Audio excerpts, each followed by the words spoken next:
मांगत तुलसीदास कर जोरे, बसहु राम सिय मानस मोरे। भगवान शिव सदा सरल लोगों से प्रसन्न होते हैं, उन पर तत्काल कृपा करते हैं। उन्हें भाते ही वे लोग हैं जो सरल और भोले होते हैं। स्वयं भी तो वे भोले भंडारी हैं। कोई यह न समझे कि भोले भंडारी का अर्थ है कि भगवान शिव को कोई समझ नहीं है। वे सब समझते हैं, सर्वज्ञ हैं, सब कुछ जानने वाले हैं। और इसलिए जो लोग ये कहते हैं कि हम न जाने कितने सालों से भगवान शिव की भक्ति कर रहे हैं किंतु वे प्रसन्न नहीं हुए, किंतु वे शायद यह बात भूल जाते हैं कि जब तक हृदय सरल नहीं होगा शिव नहीं रिझेंगे। शिव को रिझाने के लिए हृदय की सरलता चाहिए ही चाहिए। जितने भी राक्षस जिन्होंने भगवान शिव से वरदान लिए, याद रखें कि वे जब शिव की भक्ति में लीन रहे थे उस समय वे बहुत सरल थे। उन्होंने अपने भीतर के सारे मनोविकारों को पूरी तरह से हटा दिया था, सरल सात्विक हो गए थे और तब वे साधना में उतरे। जैसे हम सब लोग करते हैं ना, जिस दिन पूजा होती है उस दिन क्या करते हैं, बहुत अच्छे से स्नान करते हैं, घर की शुद्धता और पवित्रता का ध्यान रखते हैं। हर चीज़ में शुद्धता चाहिए हमें, और उस दिन हम अपने मन को भी शुद्ध रखने का प्रयास करते हैं। तो वैसे ही इन राक्षसों ने भी किया, इन दुष्ट लोगों ने भी किया। सरल हो गए, शक्ति मिली और उसके बाद अहंकारी होकर अत्याचारी हो गए, राक्षस हो गए, कुटिल हो गए। केवल भगवान राम और कृष्ण ही ऐसे हैं जो शक्ति पाने के बाद भी जिनके ऊपर माया हावी नहीं हुई, क्योंकि ये मायापति हैं। और जो इनके भक्त होते हैं वे भी माया से मुक्त रहते हैं। इसलिए आइए भगवान शिव से ही हम तुलसीदास जी के साथ प्रार्थना करें।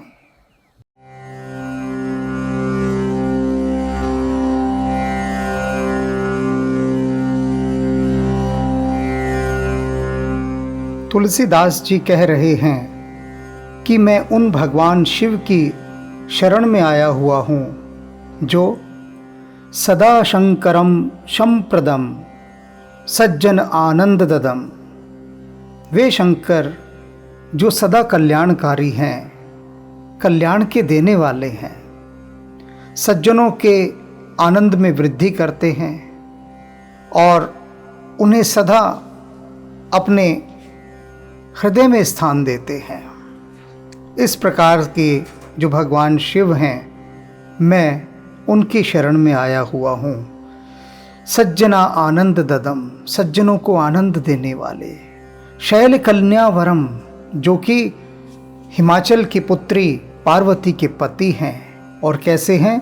परम रम्यम, जिनका स्वरूप अति रमणीय है, ऐसा मनोहर कि बस उनकी ओर से दृष्टि ही ना हटे।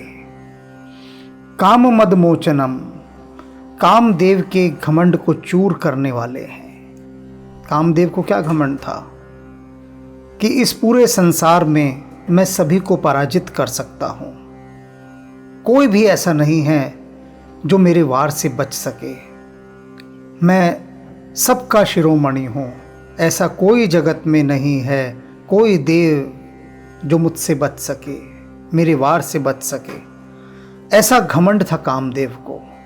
तो काम मद मोचनम, उस कामदेव के घमंड को कैसे तोड़ा? भस्म कर दिया उसे। कामदेव के तीर निष्फल गए और भगवान शिव का तीसरा नेत्र खुला और काम मद मोचनम, उसका जो घमंड था, ऐसा चूर किया, ऐसा चूर किया कि उसे भस्म ही कर दिया। कामरस लोचनम, कैसे हैं? कमल नयन जैसे। भगवान शिव के नेत्र अर्थात जैसे कि कमल हों। वामदेवम भजे भावगम्यम, और यहाँ पर तुलसीदास जी भगवान शिव को वामदेव कह रहे हैं कि हे वामदेव, मैं आपका भजन करता हूँ, आपका पूजन करता हूँ, आपको भजता हूँ। भावगम्यम, आप कैसे हैं? जो भाव से प्राप्त होते हैं। भावगम्यम, आप भाव के ही भूखे हैं। अब इन्होंने भगवान शिव को वामदेव क्यों कहा? तुलसीदास जी ने। वाम माने उल्टा, विपरीत देव। ऐसे देव जो सारे देवताओं से बिल्कुल विपरीत हैं, अलग हैं। यहाँ उल्टे का मतलब अलग होगा, भिन्न, कि अन्य सभी देवी देवताओं से भिन्न हैं, इसलिए वामदेव हैं। कैसे भिन्न हैं? कि प्रत्येक देवी देवता पूर्ण श्रृंगार किए हुए होते हैं, सुंदर सुंदर वस्त्र धारण किए हैं, हर प्रकार से आकर्षक। किंतु भगवान शिव ये बिल्कुल अलहड़, एकदम फक्कड़ फकीर की तरह, कोई सौंदर्य का भान नहीं, किसी प्रकार का सौंदर्य के नाम पर कुछ भी नहीं है। आभूषण नागों का आभूषण, वह नाग जिससे दुनिया दूर भागती है उसे ये स्वीकार करते हैं। इसलिए वामदेव कहा कि उल्टे चलते हैं। सारा संसार एक से एक सुंदर वस्त्र धारण करता है, ये हाथी का चमड़ा या बाघ की खाल उसकी जो है उसके परिधान पहनते हैं, और शमशान की भस्म लगाते हैं जिससे सभी दूर भागते हैं। उसको ये अपने शरीर पर अंगराग के समान लगाते हैं और शोभित होते हैं। सभी देवी देवताओं के कितने सुंदर सजे धजे केश होते हैं, संवारे हुए, और शिव रूखी सूखी जटाएं, पिंगल जटाएं कहते हैं ना, पीले रंग की, कि जो बिना तेल इत्यादि लगाए सूख कर पीली हो चुकी हैं, ऐसी पिंगल जटाएं। और देखिए वामदेव कैसे हैं, सब एक से एक सुंदर वाहन है। इंद्र के पास ऐरावत है, हाथी है। लक्ष्मी के पास कमल है बैठने के लिए, और भगवान विष्णु के पास गरुड़ हैं। और इनका वाहन क्या है? भगवान शिव का बैल। बैल भी भला किसका वाहन होता है? इसलिए वामदेव। और ऐसे अनंत कारण है जिसके कारण तुलसीदास जी ने भगवान शिव को वामदेव कहा। और सबसे बड़ा कारण तो यह है कि तत्काल प्रसन्न हो जाते हैं, भक्ति से रीझ जाते हैं, भोले हैं। बाकी देवता इतने भोले नहीं हैं, भगवान शिव जितने भोले हैं, सहज, क्योंकि भाव के भूखे हैं। भगवान शिव कुछ नहीं देखते, बस भाव देखते हैं, और वही राम जी देखते हैं, भाव। तो ये कहते हैं, इसीलिए तुलसीदास जी वामदेवम भजे भावगम्यम कंबु कुंदेन्दु कर्पूर गौरम। और कैसे हैं? जिनका शरीर शंख, कंद, चंद्र और कपूर के समान चिकना, कोमल, शीतल, श्वेत और सुगंधित है। शिवम सुंदरम सचिदानंद कंदम। कैसे हैं शिव? अति सुंदर, कल्याण रूप, सतचित और आनंद के कंद हैं ये। ऐसे शिव हैं ये। सिद्ध सनकादिक योगींद्र वृंदार का विष्णु विधि वंदे चरणारविंदम। सिद्ध, सनक, सनंदन, सनातन, सनत कुमार, योगीराज, देवता विष्णु और ब्रह्मा जिनके चरणाविंद की वंदना करते हैं। अब देखिए भगवान शिव के चरणों की वंदना कौन कौन कर रहा है। यदि हम इन सबको एक तरफ भी रख दें और सिर्फ दो देवताओं को लें कि विष्णु और ब्रह्मा, ब्रह्मा जी और विष्णु जी ये दोनों भी भगवान शिव के चरण कमलों की वंदना करते हैं, तो इसी से समझ लीजिए कि इनको महादेव कहा जाता है। जब भी देवताओं पर विपत्ति आई, देवता गए दौड़े दौड़े ब्रह्मा जी के पास। ब्रह्मा जी बोले ये समस्या तो हमसे भी नहीं सुलझ सकती, तब चलिए भगवान विष्णु के पास। तो भगवान विष्णु कहते हैं कि मैं भी साथ चलता हूँ। भगवान शिव का आह्वान करते हैं। शिव ही इस समस्या का समाधान निकाल सकते हैं, वे ही सर्वसमर्थ हैं। तो इसीलिए कहा गया है देवों के देव महादेव, हर हर महादेव, हर चीज को हर लेते हैं। ऐसे हैं ये महादेव। ब्रह्म कुल वल्लभम, जिनको ब्राह्मणों का कुल बहुत प्रिय है। भगवान शिव को ब्राह्मण बहुत प्रिय है। अब कुछ यहाँ पर जिनकी बुद्धि बहुत तेज, फटाफट जिनका मीटर चल देता है दिमाग का, वो कहेंगे अच्छा तो ब्राह्मण ही प्रिय हैं भगवान शिव को, छोटी जाति के लोग प्रिय नहीं हैं। वो अपने आप स्वयं, वो एक मनोवैज्ञानिक कारण बन गया है कि स्वयं को गिन लेते हैं कि हम छोटी जाति के हो गए, जबकि यहाँ जाति जैसी कोई चीज़ ही नहीं है, कोई भी चीज़ नहीं है। स्वयं मान लेंगे कि तुलसीदास जी ने देखो भेदभाव किया। वो कहते हैं कि भगवान शिव को ब्राह्मण अति प्रिय हैं, अर्थात बाकी प्रिय नहीं है। और वे हर बार भूल जाते हैं कि ब्राह्मण की परिभाषा क्या है। अगर भगवान शिव को ब्राह्मण प्रिय नहीं थे तो संत रविदास और कबीरदास, इनको संत कौन कहता?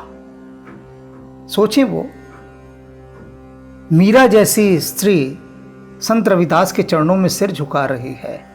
तो ऐसी कम समझ रखने वाले लोग जो कहते हैं कि भेदभाव किया जाता है, यहाँ लिखा गया है कि जो ब्राह्मण हैं वो उन्हें प्रिय हैं, हम प्रिय नहीं हैं। तो वही मैं कहता हूँ ना कि रैदास और कबीरदास, सैना, सधनु, ये सब जो थे, ये क्या है? इनको संत कहा गया।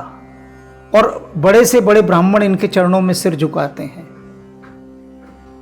तो इस ओर नहीं देखते ये लोग, बिल्कुल नहीं देखते क्या? और इसका अर्थ समझ लीजिए। अर्थ का सही अर्थ ना समझने के कारण ही अनर्थ होता है। जब तुलसीदास जी कह रहे हैं कि भगवान शिव को ब्राह्मण प्रिय हैं, उनका कुल प्रिय है, तो ब्राह्मण का अर्थ समझना होगा पहले। ब्राह्मण कौन? जो ब्रह्म में रमण करता है, ब्रह्म में लीन रहता है। रैदास रहते थे लीन, कबीरदास रहते थे, सदना, सैनु, ये सब इतने संत हुए, सब ब्रह्म में लीन रहते, तो ये ब्राह्मण थे सारे के सारे। तो आशा है इस प्रकार की सोच रखने वाले लोगों को ब्राह्मण की परिभाषा स्पष्ट हो गई होगी, सच्ची परिभाषा। अब तुलसीदास जी क्या कहते हैं आगे? सुलभमति दुर्लभम, जो संत स्वभाव जैसे हैं, अच्छी बुद्धि वाले हैं, उनको भगवान शिव तत्काल सुलभ हो जाते हैं, उन्हें दर्शन दे देते हैं। और दुर्लभम, जो दुर्लभ दुर्जन हैं, राक्षसी बुद्धि के हैं, उनके लिए तो भगवान शिव कभी उपलब्ध ही नहीं होते, दुर्लभ हैं उनके लिए। विकट वेशम, जिनका वेश बड़ा विकराल है, विकट है, भयानक है। विभुम वेद पारम, ना विभु उनका पार पा सकता है और ना वेद, वे वेदातीत हैं, वेद भी उनको नहीं समझ सकते। नौमी करुणा करम, मैं उन करुणा के आगार, करुणा के भंडार भगवान शिव को नमस्कार करता हूँ, जो करुणा के खान हैं। गरल गंगाधरम, जिनके कंठ में विष है, करुणा है तभी तो विष है कंठ में, अर्थात यदि अपने कंठ में विष ही ना धारण करते शिव तो सब भस्म हो जाता। इसलिए करुणा की खान है ये गंगाधरम। गंगा को भी अपने मस्तक पर धारण किया। यदि गंगा को अपने मस्तक पर धारण नहीं करते तो क्या होता? गंगा मैया सब कुछ बहा कर ले जाती, ऐसा वेग था।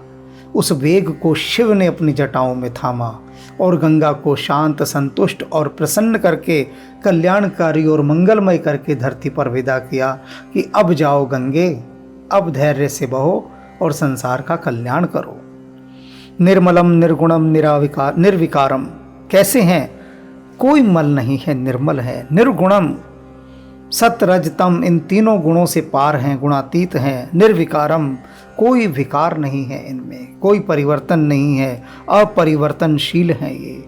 लोकनाथम, समस्त लोकों के स्वामी हैं। शोकशूल निर्मूलनम, शोक के जो तीर हैं, जो कांटे हैं, निर्मूलिनम, उनको निर्मूल कर देते हैं, उखाड़ देते हैं, दुखी नहीं रहने देते ये किसी को। ऐसे ये त्रिशूलधारी भगवान शिव हैं। शूलिनम मोहतम भूरि भानो, और क्या है ये? महान मोह अंधकार को नाश करने वाले सूर्य हैं। कैसा भी अंधकार हो मोह का, उन सारे अंधकारों को भगवान शिव नाश कर देते हैं उनका, क्योंकि ये शिव रूप, भगवान शिव सूर्य रूप हैं। काल कालम कलातीतम अर्जरम, और क्या हैं? कालों के भी काल हैं, कालातीत हैं, अजर हैं। हरम कठिन कलिकाल कानन कृशानो, और ये कैसे हैं? जो काल रूपी वन है, ऐसा वन जिसमें काल का डेरा है, उस वन को जलाने के लिए ये साक्षात दावानल है, एक अग्नि है जो पूरे वन को जला डालती है। तत्वम ज्ञान, सारे तत्व जितने भी हैं उन तत्वों का जो एक मूल तत्व है उसका ज्ञान भगवान शिव को है। ये सभी प्रकार के तत्वों के ज्ञाता हैं। अज्ञान रूपी समुद्र को सोखने के लिए अगस्त्य रूपी सूर्य हैं, अगस्त्य रूपी सागर हैं। ये तज्ञम ज्ञान, परम तत्व को जानने वाले हैं। पतोधि घट संभवम, और ये क्या है? ये अज्ञान रूपी सागर को पी जाने वाले अगस्त्य ऋषि हैं। अगस्त्य ऋषि ने सागर पान कर लिया था, पूरा सागर पी गए थे। और शिव कैसे हैं? अज्ञान रूपी समुद्र को सोख लेने वाले, पी जाने वाले, ये अगस्त्य रूप हैं। और क्या है? सर्वगम, सब कुछ जानने वाले हैं, अंतर्यामी हैं।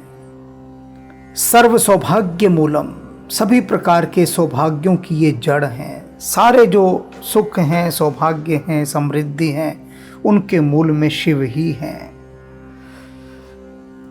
प्रचुर भव भंजनम, सारे संसार में जो आवागमन का चक्कर लगा हुआ है इसको तोड़ने वाले शिव ही हैं। प्रणत जन रंजनम, वे जो संसार के मन को आनंदित करने वाले हैं उनको तुलसीदास प्रणाम करता है। दास तुलसी शरण सानुकूलम, दास तुलसी क्या कहता है? शरण सानुकूलम, हे शिव मेरे अनुकूल हो जाइए। वे शिव जो सदा सदा अनुकूल रहने वाले हैं, वे शिव मेरे प्रति भी अनुकूल हो जाएं। और वे शिव जो सदा सबके मन को रंजन करने वाले हैं, प्रसन्न करने वाले हैं, आनंदित करने वाले हैं। प्रचुर भव भंजनम, संसार से मुक्ति देने वाले हैं। दास तुलसी उनकी शरण में आया है। सानुकूलम, वे मेरे प्रति भी अनुकूल हो जाएं, अनुकूल हो जाएं, मुझ पर कृपा करें।